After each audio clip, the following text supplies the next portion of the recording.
ওরে আমার সোনালী বাংলা,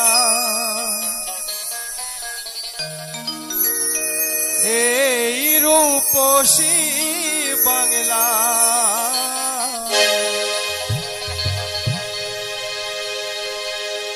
আবার জনম যেন পাই।